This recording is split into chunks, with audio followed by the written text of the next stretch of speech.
Sumit office गया है और बच्चे स्कूल। सुलोचना अब मुझसे बुढ़ापे में यह घर नहीं संभलता। बच्चों के पीछे भागते भागते मेरी कमर टूट गई है और सुमित वो तो जैसे जिद पकड़ कर बैठा है। दीदी, तुम कब तक सुमित की जिद के आगे झुकोगी? देखो, मर्द जात से अकेले बच्चों की परवरिश नहीं होती। घर में एक औरत का हाथ चाहिए ही चाहिए।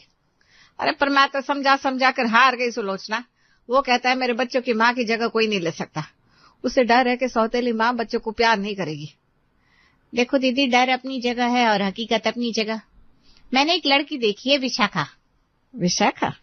हाँ दीदी, गरीब घर की है, पिता नहीं है उसके, पर संस्कार कूट कूट कर भरे उसमें। बहुत ही सुशील और समझदार है। मैंने उसके घर वालों से बात की थी। उन्हें पता है सुमित के 2 बच्चे हैं, फिर भी वे इस रिश्ते के लिए राजी है। विशाखा जैसी लड़की ही इस टूटे हुए घर को जोड़ सकती है। गरीब है तो क्या हुआ, संस्कारी होनी चाहिए। पर सुमित मानेगा? सुमित को मनाने की जिम्मेदारी तुम्हारी है दीदी। तू माँ है, तुझे अधिकार है उसके भले के लिए फैसला लेने का। अगर तू आज कड़ा कदम नहीं उठाएगी तो कल ये बच्चे और सुमित दोनों बिखर जाएंगे। मेरी ईमान बात पक्की करते। तू सही कह रही है सुलोचना, अब बहुत हो गया। बच्चों के भविष्य के लिए मुझे ही कुछ करना होगा। तू बात आगे बढ़ा। सुमित को मनाने की जिम्मेदारी मेरी। मैं उसे राजी करके ही मानूंगी। अगली सुबह घड़ी में 7:30 बज रहे थे और स्कूल बस आने में सिर्फ 15 मिनट बचे थे। सुमित एक हाथ में मिष्टी की पानी की बोतल और दूसरे हाथ में मोनू का स्कूल बैग लिए पागलों की तरह इधर उधर दौड़ रहा था। मोनू बेटा, दूसरा बॉक्स मिला कि नहीं? जल्दी करो, स्कूल बस आने वाली है। पापा, नहीं मिल रहा। कल दादी ने यही कहीं रखा था। मुझे ये वाले सॉक्स नहीं पहनने, इसमें अंगूठा दिखता है। पापा, मेरी चोटी बनाओ। कल टीचर ने डांटा था, बाल बिखरे हुए हैं। सब बच्चे मजाक उड़ाते। मेरी मम्मी नहीं है इसलिए मैं गंदी रहती हूँ। मिष्टी की बात सुनकर सुमित का दिल बैठ गया। उसने बेबसी से कंघी उठाई और जैसे तैसे मिष्टी के बाल बनाए। बेटा, आज बस रबर बैंड लगा देता हूँ, शाम तक मैं अच्छे से सीख लूंगा, ठीक है? चलो चलो, लेट हो रहा है। सुमित ने जैसे तैसे बच्चों को तैयार किया। टिफिन बनाने का टाइम नहीं था तो दोनों के हाथ में बिस्किट के पैकेट थमाए और उन्हें बस स्टॉप पर छोड़कर आ गया। जब वो वापस घर लौटा तो पसीने से तर-बतर था। वो सोफे पर धम से बैठ गया और सिर पकड़ लिया। तभी अनुपमा सामने आकर खड़ी हो गई। देख लिया सुमित, ये हाल है तेरे घर का। ना बच्चों को टाइम पर खाना मिलता है, ना ढंग के कपड़े। मिष्टी रो रही थी कि बच्चे उसका मजाक उड़ाते हैं। तू अकेला बाप बन सकता है पर माँ नहीं बन सकता सुमित। माँ प्लीज, मैं कोशिश कर रहा हूँ ना, धीरे धीरे सब ठीक हो जाएगा। अरे कुछ ठीक नहीं होगा भैया, वो बहुत अच्छी है, तुझे शादी करनी होगी। नहीं माँ, मैंने 1000 बार कहा है कि मेरी जिंदगी में अंजलि की जगह कोई नहीं ले सकता और कोई दूसरी औरत आकर मेरे बच्चे को वो प्यार नहीं दे पाएगी। मैं अपने बच्चों का बचपन किसी सौतेली माँ के भरोसे नहीं छोड़ सकता। ठीक है, मत कर शादी, देख ले अपने बच्चों को अनाथ होते हुए। और सुन, अगर तूने इस बार मेरी बात नहीं मानी तो मैं आज से अन्न जल त्याग दूंगी, मैं अपनी जान दे दूंगी सुमित, क्योंकि मुझसे अब तुम्हारा और इन बच्चों का यह हाल देखा नहीं जाता। माँ, आप मुझे ब्लैकमेल कर रही है, ये गलत है। हाँ, हूं मैं गलत, पर एक माँ अपने बेटे के लिए भले ही गलत बन सकती है। फैसला तेरा है, या तो विशाखा से शादी कर या मेरी मरी हुई शक्ल देख। सुमित बेबसी से माँ को देखता है, फिर हार मान लेता है। ठीक है माँ, आप जीत गई, मैं शादी करूंगा, पर याद रखना ये शादी सिर्फ आपकी जिद के लिए हो रही है। उस औरत को मैं कभी अपनी पत्नी का दर्जा नहीं दे पाऊंगा।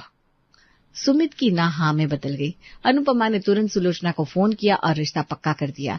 आनंद फानंद में बिना किसी धूमधाम की मंदिर में सुमित और विशाखा की शादी हो गई। सुमित का शरीर मंडप में था पर मन कहीं और। शादी के अगले दिन विशाखा ससुराल आई। घर में कोई उत्सव जैसा माहौल नहीं था। अनुपमा ने आरती उतारी और विशाखा अंदर आई। शाम को मोहल्ले की कुछ औरतें नई बहू को देखने के बहाने आ धमकी। विशाखा घूंघट निकाले बैठी थी और बच्चे मोनू और मिष्टी पर्दे के पीछे से डरते डरते झांक रहे थे। अरे अनुपमा, बहू तो सुंदर है, पर मुझे समझ में नहीं आता, इतनी सुंदर और कमाई लड़की ने 2 बच्चों के बाप से शादी के लिए हाँ कैसे कर दी? मेरे सुमित के भाग अच्छे थे जो ये रिश्ता हो गया। विशाखा बड़ी गुणी लड़की है। अरे सरला, तुझे नहीं पता, गरीब घर की है बेचारी, पैसों का लालच होगा। सुना है इसके बाप ने बहुत कर्ज ले रखा था, अब सुमित की कमाई पर राज करेगी। विशाखा चुपचाप ये सब सुन रही थी। हाय रे, 4 लोग किसी की अच्छाई को भी अच्छी नजर से नहीं देखते, ना किसी को देखने देते। इन्हें बहू नहीं देखनी थी, उसमें मेन मेख निकालनी थी, इसलिए यहाँ आई है। बेचारे बच्चों का क्या होगा, सौतेली माँ सगी थोड़ी ना होती है। अब देखना ये बच्चों पर कैसे रौब जमाएगी, बेचारे मिष्टी और मोनू। उनकी तो जिंदगी नर्क हो जाएगी। सौतेली माँ तो डायन जैसी होती है, खाना भी नहीं देती।